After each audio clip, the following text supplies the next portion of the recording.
तेल, अरे वारे मोदी तेरा खेल, महंगा तेल, अरे वारे मोदी तेरा खेल, महंगा तेल,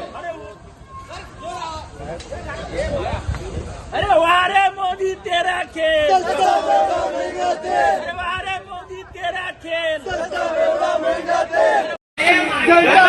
उपाशी मोदी फिरतात परदेशी, उपाशी मोदी फिरतात परदेशी, उपाशी फिरतात परदेशी, उपाशी।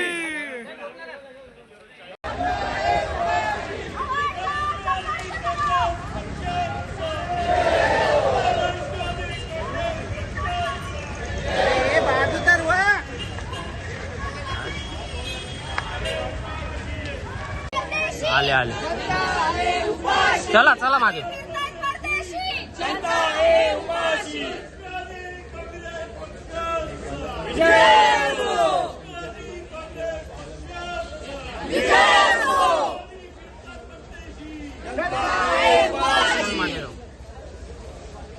अरे मोदी फिरतात परदेशी, अरे मोदी फिरतात परदेशी,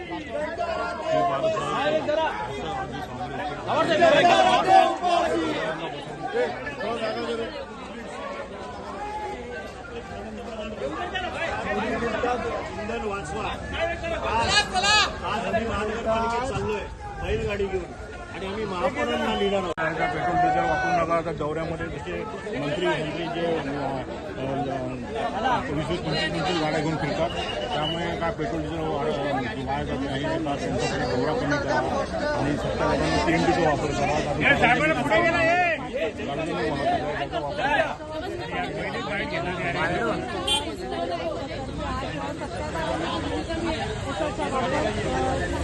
राष्ट्रवादी काँग्रेस पक्षाचा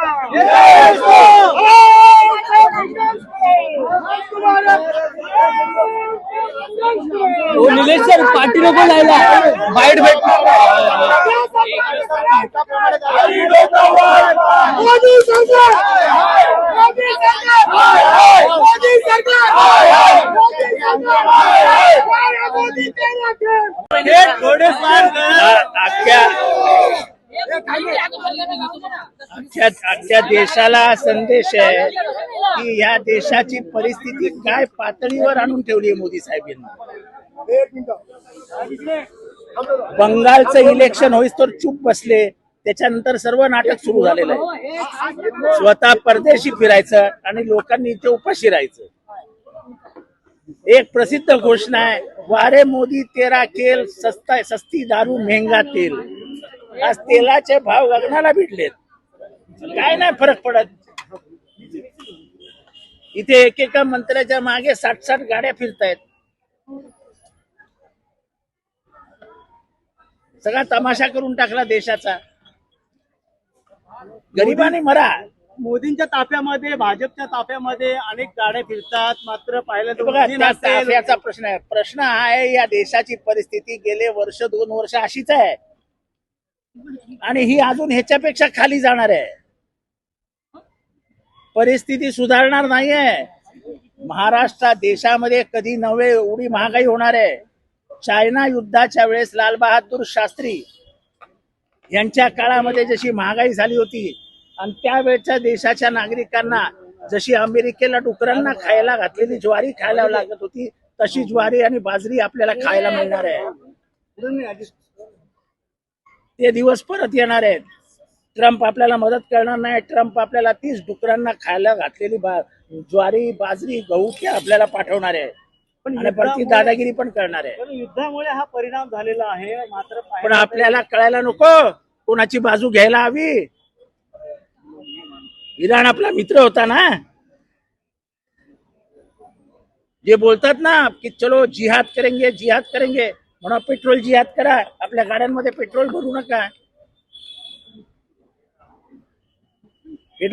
म्हणा गाड्यांमध्ये आणि फिरा घोड्या गाड्यांवरनं। अरे गरीबाला घोडा पण परवडणार नाही, त्याला खायला काय घालणार, त्याचे पैसे कुठून आणणार? गेल्या काही दिवसापासून महाराष्ट्रात सीएनजी साठी रांगा लागलेल्या आहेत. अहो याच्या पुढे सगळ्यासाठी रांगा लागतील. याच्या पुढे रेशनच्या दुकानांसमोर सुद्धा रांगा लागतील. इतकी वाईट परिस्थिती या देशाची होणार आहे. स्वतः पवार साहेबांनी ट्विट करत पत्र दिले. राज ठाकरेंनी देखील अहो पण ही कुठली हुकुमशाही? रात्री यायचं नोटबंदी, रात्री यायचं रात्री यायचं सोने घेऊ नका, रात्री यायचं इंधन वापरू नका. अहो तुम्हाला रात्रीच काय आठवतं? 7 नंतर 7 नंतरच ना काय होतं माहित नाही. रात्री 7:30-8ला आता ते इंधन वापरू नका. आता ते बिचारे आमचे चंद्रकांत पाटील ते किती प्रेमाने केसाला तेल लावतात. आता त्यांनी काय करायचं सांगा बरं? आमचं ठीक आहे, आम्ही केसाला तेलच वापरत नाही. मात्र ही काटकसर आहे, त्यांचं आव्हान अरे आहे. कसलं काटकसर? एवढे वर्ष नाही झाली या देशामध्ये काटकसर. अचानक कसली काटकसर करताय? निवेदन परिवहन मध्ये आता महापौरांनी परिवहन मध्ये फिरावं, गाडी आजपासून इथेच ठेवावी, आयुक्तांनी चालत यावं. पण कामं होणार नाही ना, गाडी शिवाय त्यांची कामं होऊ शकत नाही. हे मोदींनी सांगितलंय. मोदींचा आदेश मोठा का हे मोठे?